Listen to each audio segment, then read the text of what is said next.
इस कार्यक्रम के पुण्यार्चक हैं स्वर्गीय श्री हीरालाल जी सीतावत की पुण्य स्मृति में श्रीमती धनीबाई जी, श्रीमान मल जी, श्रीमती कोकिला, श्री दिलीप कुमार, श्रीमती वीणा, श्री सागरमल जी, श्रीमती रैना, श्री नरेश कुमार, श्रीमती संध्या, सौरभ, पिनल, सचिन, निखिल, मुक्ति, जियांश, विराट, विख्यात, हरपित, हैनिल, दिया, दिशी एवं समस्त सीतावत परिवार निवासी घाटोल, जिला बांसवाड़ा, राजस्थान।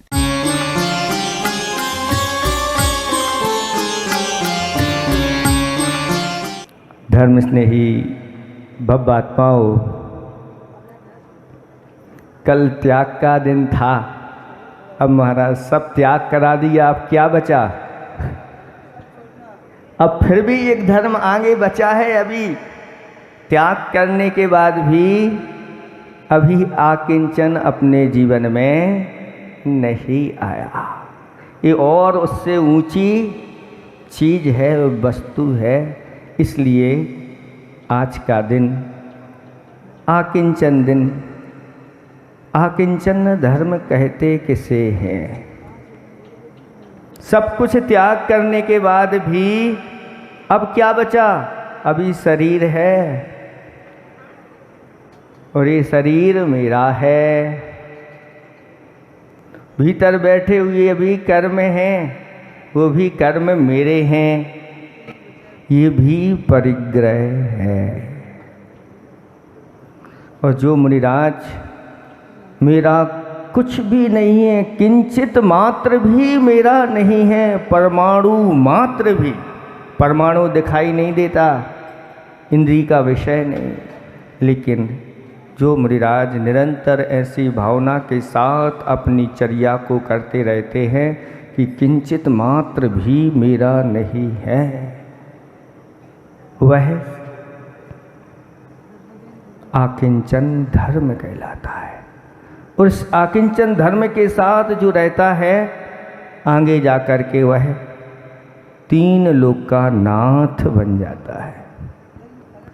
3 लोक की संपदा उसकी हो जाती है, जो कहता है कि मेरा कुछ भी नहीं है। ऐसी विधि बताई कि हे बब्बात्मन, तुम 3 लोक के नाथ बनना चाहते हो तो इस प्रकार की भावना करो कि मेरा कुछ भी नहीं है, परमाणु मात्र भी मेरा नहीं है। ये मुनिराज की बात है। तो फिर गृहस्थ के धर्म से इसको कैसे पालेगा? पाल सकते हो क्या? बताओ। जब परमाणु मात्र भी मेरा नहीं है मुनिराज इस प्रकार से, फिर आप किस तरह से आकिंचन धर्म को पालन करोगे? नहीं, श्रावक तो आ ही नहीं सकता वहाँ तक। लेकिन श्रावक के लिए कहा कि जिन्होंने इस प्रकार के स्वरूप को प्राप्त कर लिया है और जैसे 10 धर्मों से युक्त हैं, उनकी भक्ति पूजा आराधना कर लो।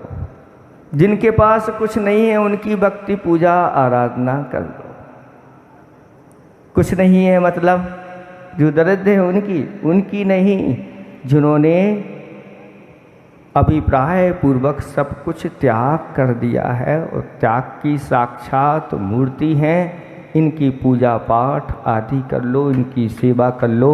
यही तुम्हारा आकिंचन धर्म की ओर बढ़ना है। और उसके साथ साथ घर में रह कर के हिसाब किताब मत लगाओ, मेरा ये है, लगाते रहते। एक कथानक आचार्य भगवंत ने सुनाया था कि एक राजा है और रात्रि में वह चिंतन कर रहा है और उसने कुछ पंक्तियां तैयार कर ली हैं संस्कृत में। उस नगर में एक विद्वान जो बहुत दरिद्र था, स्थिति बहुत खराब थी, और उसके अंदर आया क्यों न राजा के यहाँ जाकर के कुछ चोरी कर लाओ, जिससे आगे की व्यवस्था अच्छी बन जाएगी। चोर नहीं था लेकिन चोरी करने के लिए चला गया। और जैसे ही राजा के महल में प्रवेश किया तो इस उधेड़बुन में कि मैं क्या चोरी करूं, क्या नहीं करूं, क्या चोरी करूं, क्या नहीं करूं, ऐसे करते करते बहुत समय बीत गया। और जब सुबह होने के लिए थी तो देखा कि कुछ आवाज़ सी आ रही है, तो वह तुरंत जा कर के राजा जहाँ शयन कर रहा था उसी पलंग के नीचे घुस गया। और राजा ने कुछ पंक्तियाँ बनाई थीं, 3 पंक्ति बन गई थीं, चौथी पंक्ति बन नहीं पा रही थी। और बार बार राजा कहता है, चेतो हरा युवतयः सुहृदानुकूला सद्बान्धवा प्रणय गर्व गिरश्च भृत्याः बलगन्ति दन्ति निबहास्तरला तुरंगा। बस ये 3 पंक्ति बार बार चल रही हैं, चौथी पंक्ति बन नहीं पा रही है। राजा परेशान है। इन 3 पंक्तियों का अर्थ क्या है? चेतो हरा युवतयः, राजा चिंतन कर रहा है कि चित्त को हरण करने वाली एक से एक सुंदर हमारी स्त्रियां हैं। सुहृदानुकूला, अपने अनुकूल चलने वाले बांधवजन हैं, अच्छे अच्छे मित्र हैं, नौकर सेवा में हमेशा हमेशा लगे रहते हैं, ऐसे हैं। बलगंती दंती निवहास, ऐसे बड़े वेग से चलने वाले अनेक घोड़े आदि हैं। इस प्रकार से अपने वैभव का चिंतन उसने सारे वैभव का चिंतन 3 पंक्तियों में रख दिया। चौथी पंक्ति क्या बनाई जाए? तो इसको वह चोर भी सुन रहा था और वह विद्वान था। ये बार बार चौथी पंक्ति नहीं आ रही है, मतलब इनसे बन नहीं रही है, और उसने चौथी पंक्ति बना के और बोल पड़ा और कह दिया, सम्मीलने नयन योर नहीं किंची दस्ती। इसका अर्थ होता है कि ये सब वैभव है, आँख जैसे ही मुदेगी तो कुछ भी तुम्हारा नहीं रहेगा। बस इसको जब राजा ने सुना तो राजा की आंखें खुल गईं कि मैं क्या हिसाब किताब लगा रहा था, बहुत प्रसन्न हो रहा था, लेकिन इस तीसरी पंक्ति ने तो हमारी आंखें खोल दी कि हमारी आंखें कब मुद जाएंगी, कब ये श्वासें निकल जाएंगी और फिर मेरा कुछ भी नहीं रहेगा। और देखा नीचे से उसको निकाला, घबरा गया। लेकिन राजा कहता है, घबराना नहीं, तुमने तो मेरा बहुत बड़ा उपकार कर दिया है। कौन हो तुम बताओ? हम चोरी करने आए थे, लेकिन स्थिति ऐसी बन गई। तब राजा उसके ऊपर प्रसन्न हो गया और बहुत सारा उसको पारितोषक दे दिया। आचार्य भगवान कहते हैं, आप लोग घर में किस प्रकार का हिसाब किताब लगाते रहते हो? मेरे पास इतनी ज़मीन है, मेरी दुकानें हैं, वैभव है, आदि आदि, लेकिन चौथी पंक्ति का भी चिंतन कर लिया करे। आँख मुदने के बाद मेरा कुछ भी नहीं। घर माँ ही तृष्णा जो बढ़ावे, रुचि नहीं संसार सो। हैं? बहुधन बुराहु भला कहिए लीन पर। धन बुरा है कि अच्छा? बताओ। परीक्षा आप लोगों की भी कर लेते हैं, 9 दिन हो गए हैं, आज परीक्षा करते हैं। बताओ, धन बुरा है कि भला है? कुछ लोग कह रहे बुरा और कुछ लोग कह रहे अच्छा। महाराज, धन नहीं होता तो अभी ये बोली लगी है, ये कहाँ से लग जाती? बहुधन बुरा हो भला कहिए। ये धन तो बुरा होता है, परिग्रह है, पाप है, लेकिन फिर भी इसको भला कहिए। इसको अगर भला बनाना चाहते हो तो लीन परोपकार, उसको लगा दो पर के उपकार में। धन में अगर यह लग जाता है तो यह धन भला हो जाता है, नहीं तो बुरा है। इस धन के चक्कर में, राज वैभव के चक्कर में, युग के आदि में 60,000 वर्ष लगा दिए 6 खंड को जीतने में और सब जीत करके आ गए, लेकिन चक्र प्रवेश नहीं कर रहा है। अब क्या बचा? कौन बचे जीतने के लिए? तो कहते हैं अभी भाई बचे हुए हैं, और भाइयों के पास खबर भेज दी तो बहुत सारे तो इनकी अधीनता स्वीकार कर ली, लेकिन बाहुबली तो बाहुबली थे।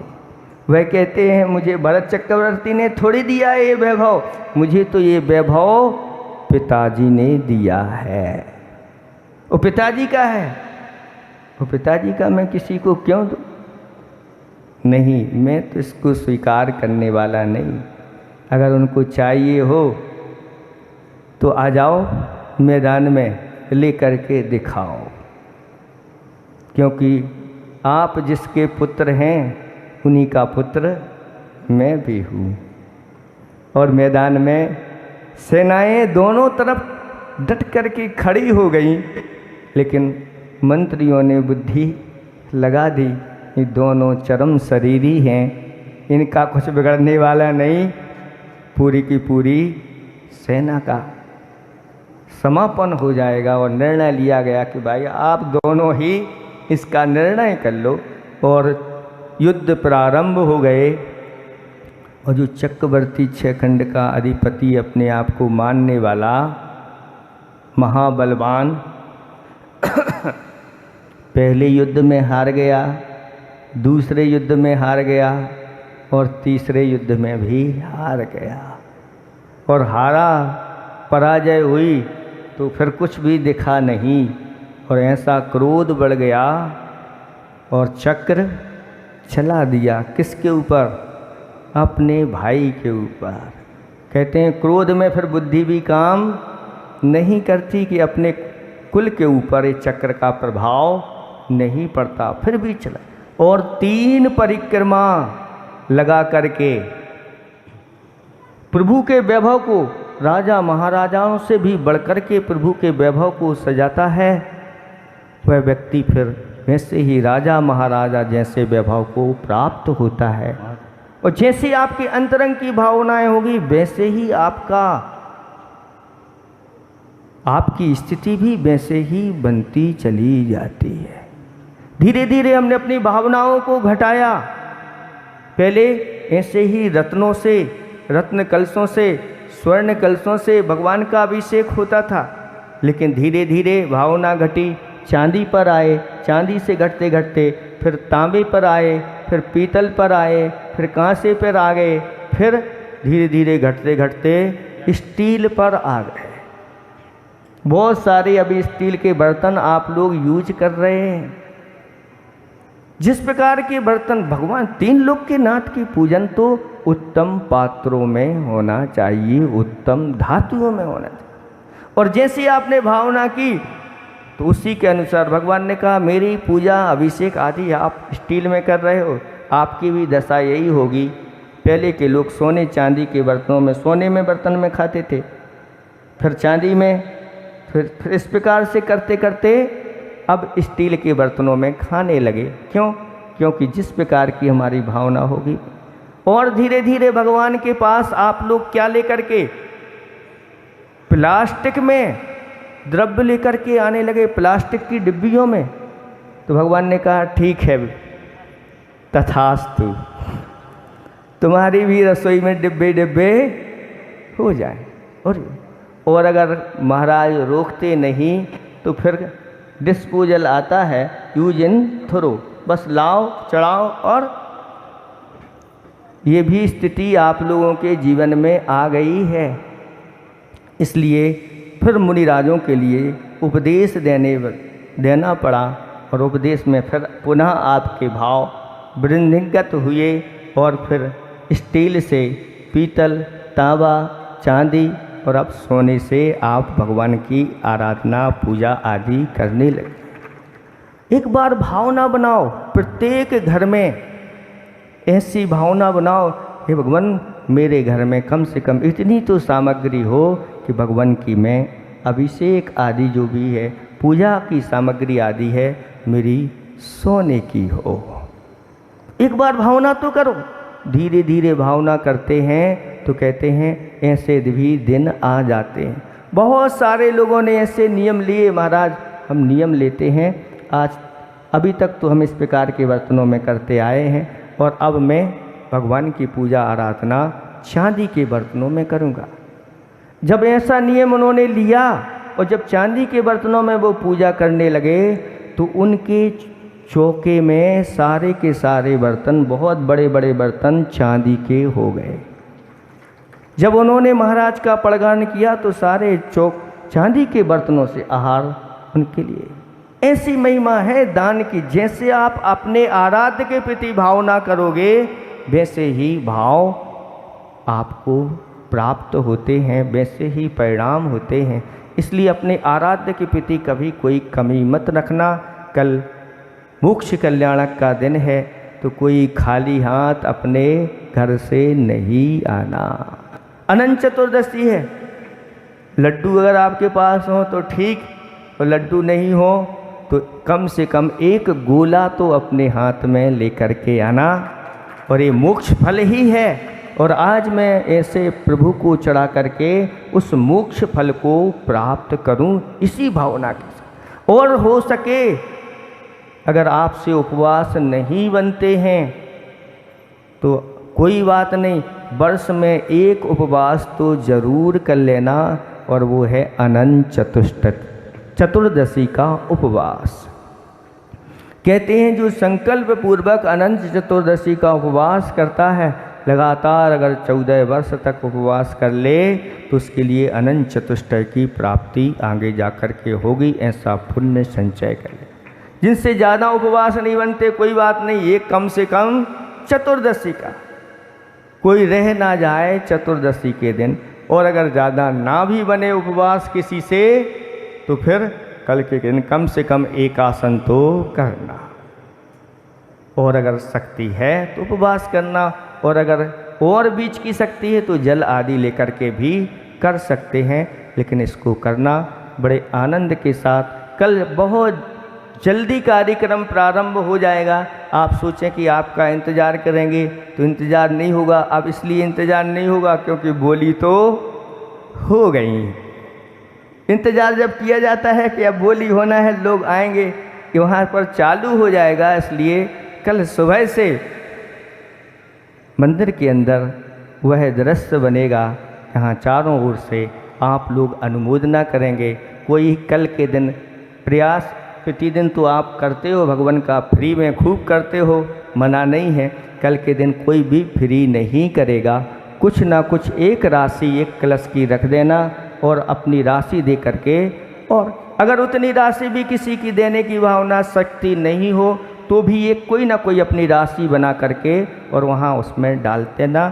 बिना उसके कोई अभिषेक नहीं करेगा कल का दिन, क्योंकि लोगों ने इतनी बड़ी बड़ी बोलियां ली हैं। कम से कम उनको देख करके तो हमारा भी कुछ राशि, और भगवान वासु पूज की हमारे ऊपर भी कृपा हो जाए कि हम भी ऐसे ही बड़ी बड़ी दान राशि दे सकें, जिसके माध्यम से हमारी परिग्रह के प्रति तृष्णा कम हो जाए और हमारे अंदर भी ये आकिंचन धर्म आ जाए। इन्हीं भावना के साथ अहिंसा परमो धर्म की। मुनिवर श्री विमल सागर महाराज जी की जय। मुनि संघ की।